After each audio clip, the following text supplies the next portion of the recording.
Kutokana na ujumbe anasema kwamba anataka kumuondoa Uhuru Kenyatta na vile vile kujaza ile nafasi yake Uhuru Kenyatta kama kingpin, kwa sababu sasa hivi unajua yeye ndiye pengine niseme kiongozi kutoka pale Mlima Kenya ambaye ana nafasi ya juu zaidi.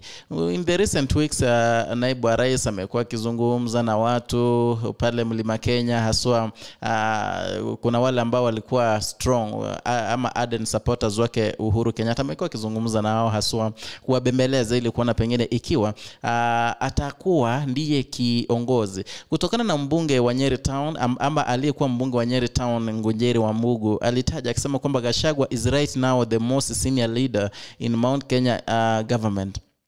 That puts him ahead of the pack.